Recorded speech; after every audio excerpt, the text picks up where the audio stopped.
I know what it feels like to be the most capable person in the room and then go home and still feel empty. Now I spend my mornings on my own terms, charging more for 1 hour than I used to make in one day. I was going through another bout of extreme stress. I was a single mother. I was in school full time. I was working. I was caregiving and trying to do everything and be everything for everyone else. My body staged a revolt and it said, yeah, no, we're not doing this again, because 16 years ago you had this issue. Now you've doubled the trouble. We're just shutting down all completely. I was not lazy. I was overleveraged. I was bankrupting my body. I was bankrupting my spirit, and it wasn't cute. It wasn't the way to go. The second pillar is radical selectivity. Fewer clients, deeper work, higher fees. Let me say it again. Fewer clients, deeper work, higher fees. So you have been the backbone for that company for a decade or so, but you've never actually audited what was costing you. And that's why I built the Blissful exit audit. It's not a generic quiz. This is literally a deep dive into your readiness to leave. This is about your finances, your identity, and your next move. Hi, and welcome back to another episode of Self-Care Oasis podcast. I'm Samantha, the Self-Care Alchemist, and I spent 20 years in Fortune 500 rooms at NASA, Google, Verizon, all companies that I'm pretty sure you've heard of. I know what it feels like to be the most capable person in the room and then go home and still feel empty. Now I spend my mornings on my own terms, charging more for 1 hour than I used to make in one day. This video is for the woman who is starting to wonder whether there's another way. If you're on the verge of burnout, if you are thinking about semi-retirement, if you're 50 plus and you want to get out of the rat race, then tune in. So how did it all start? It actually started when I was 16. You're like, but you're in your 50s now. Yes, I am in my 50s, but when I was 16 years old, I had extreme stress. I went to a boarding school, working my way through. When I first got to the boarding school, I was under so much stress that my body shut down. My reproductive system said, this is too much. There's no reason for us to continue to go through this reproductive process if your body is overwhelmed. So I didn't have my monthly period for about 4 to 6 months. For whatever reason, it came back. At that time, I was not pregnant. I was not engaged sexually. And so this was just a body reproductive shutdown period. Fast forward 16 years later, at age 32, I was going through another bout of extreme stress. I was a single mother. I was in school full time. I was working. I was caregiving and trying to do everything and be everything for everyone else. My body staged a revolt and it said, yeah, no, we're not doing this again, because 16 years ago you had this issue. Now you've doubled the trouble. We're just shutting down all completely. So I went to the doctor when I was having hot flashes and sweating bouts. I was filled with anxiety. I was filled with dread. Everywhere I went, I could not focus. I could not get myself together. And even though I was what one of my therapists termed functionally depressed, I was still doing all the things because I have to feed my kids. I have to take care of myself. I have to get these good grades. I have to make sure I keep my job. Everything that I was doing was for survival, but my body was tired of survival mode and it said, wake up. Now I'm going to show you that the body can't sustain this level of stress much longer.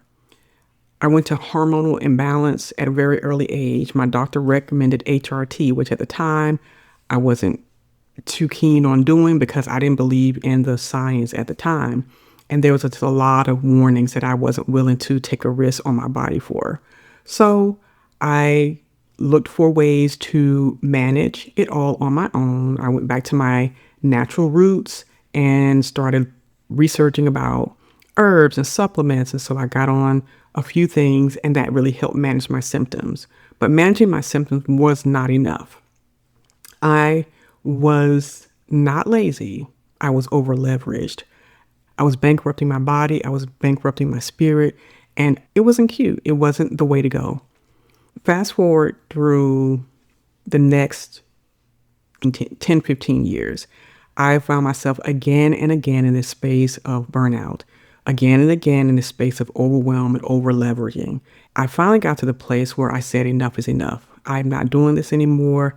I made a decision when I was about 45 years old that I wanted to retire early, and I started slowly building up to that in the back of my mind. I was still getting new jobs and still burning out.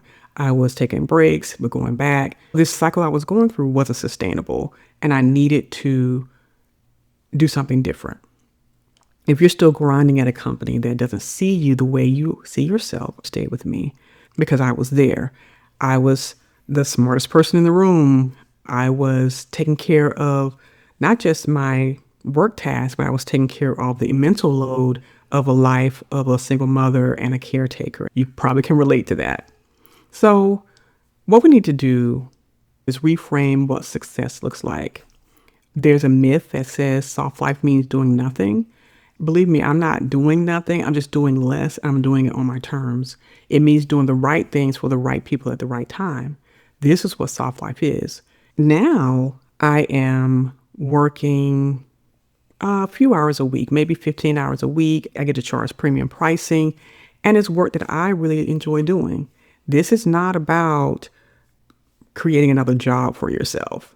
Being in semi-retirement affords me the opportunity to be selective, not just with pricing, but with the people that I want to work with. That's really important because, especially as a Black woman, in workplaces, we experience so many microaggressions, sexism, racism, ageism now because we're now older. And if you're my Gen X women, if you're my early millennials, you know that ageism is a real thing. And then for the Black women that were pushed out of the workplace in early 2025, that's another layer because you're not only dealing with the racism and sexism, ageism, you're dealing with just a value, like my worth. And even though it's not your fault that you were pushed out, it still affects your self-esteem. And so for those of you who are still on the job, how do you prevent that? How do you build resilience when it comes to that? So there are three pillars that I want to share with you, that three pillars of the soft life professional blueprint. The first one is your expertise monetization. You're not starting over, you're repackaging decades of mastery. You have been in your field for years. You know your stuff. So the first thing in the first part of the blueprint is to leverage that experience, monetizing your expertise. And you don't have to do all the things that you did in corporate because you may be one of those people who they piled on the role of 2 or 3 people expecting you to get it done on time, and get it done with perfection. That is unsustainable. That's not realistic. So you're going to take just 1 or 2 areas of your expertise that you actually enjoy and monetize that. The second pillar is radical selectivity. Fewer clients, deeper work, higher fees. Let me say it again. Fewer clients, deeper work, higher fees. Because you are the boss of you, you get to select the people who you want to partner with. You're partnering with a few people who see your value and who want to do deeper work with you and who's willing to pay the higher fees that your expertise requires. The third thing is systems over hustle. We're looking at automations, maybe digital products if you have them, and leverage to replace the 60-hour work week. So when you have systems in place, you're not working in your business as much. You're working on your business. And this is so crucial for women who have been so used to the hustle and grind, the never-ending work cycle when you're in a regular corporate job. When you're in leadership, you have people to deal with, and you have to deal with projects. You have to deal with paperwork. You have to deal with so many different things. But when you're able to systemize all those things, you don't have to deal with that as much anymore. You have been the backbone of that company for a decade. You've trained people who now outrank you, and you've swallowed your pride in rooms where it made others look good. But here's what nobody's asked you. Have you ever actually audited what staying there is costing you? Not just in your salary or your title, but in your health and your creativity and your sense of self. This is one of the places in the areas that I like to talk to you about specifically. Because you don't know your worth, you are able to really quantify how much you can charge in the pay, but in your time, in your energy. And if you're going through hormonal upheavals, your energy is precious.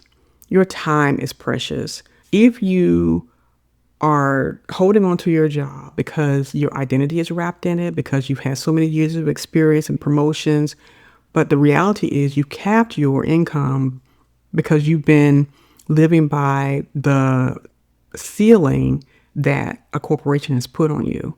But you have done and are worth so much more than that. You may experience some grief over leaving an identity. It can be very painful. If you are a director, if you are VP, if you are a senior specialist, you have built that career and now you are faced with a new challenge. Are you going to be pushed out of meetings? Are you going to be sidelined, as it were? Are you going to have to deal with ageism at a different level? All these things are important questions that you have to ask and audit to determine, is it really valuable for you to stay or no? Step one is knowing the stage that you're in. Are you in the awakening stage where you still feel the pull of something more? Or are you on the launch pad where you have one foot out and one foot in, ready to build your own business? These require completely different moves because the get ready or the am ready stage are places where you want to really be realistic and honest with yourself. And then step two is you want to audit your assets, your expertise, your network, your credibility, your IP. They're all worth money. And most women don't know what they're sitting on. And the reality is, I didn't know either because I spent so much time trying to get the next credential, get the next certification, get the next degree. And when all these things are stacked up, we are still hungry for validation. We don't take into account all that we've done as much as we need to. But here's the thing. Other people see your value. That's why you're still in the same position or getting more tasks added to your plate. They know the value that you bring and they're billing accordingly. You want to price for transformation. That's the third thing, not time. Because we're so used to working per hour and even in a salary, you are really time-based because if you are forced to work 40 to 60 hours a week, then you're getting paid for those hours based on the time that you put in. You need to walk through how charging for outcomes over hours changes everything. I'm always asking women that I talk to adopt a consulting mindset. That makes a big difference because you are pricing for transformation. You're pricing for the efficiency, for the value, for the ease that you bring to the table. And it's really important for you to leverage that and begin to charge for that.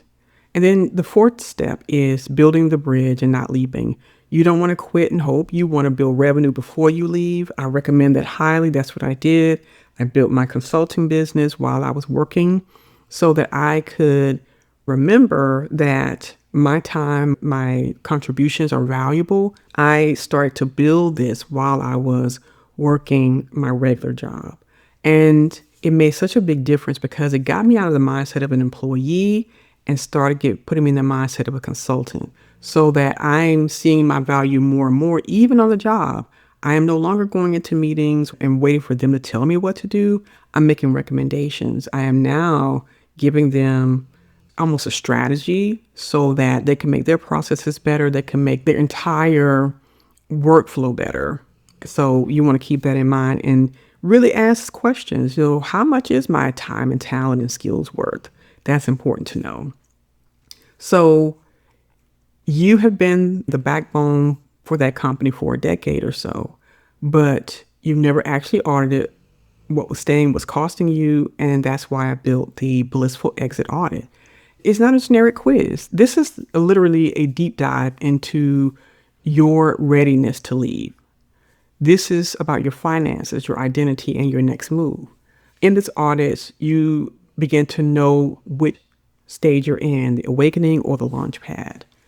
If you are interested in learning more about where you are and taking this audit, I call it the Blissful Exit Audit.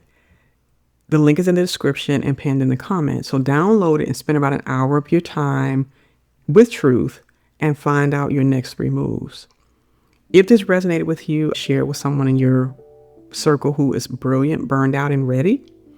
She doesn't have to do this alone. She doesn't have the roadmap yet, but you can share this with her. Then I want you to subscribe. And every week I will bring you tools, the truth, and the strategy to build your soft life on purpose. This is what self-devotion is. This is what self-care oasis is. This should have sparked some ideas for you. But with the Blissful Exit Audit, it's going to make it crystal clear what stage you're in and the next steps you should take.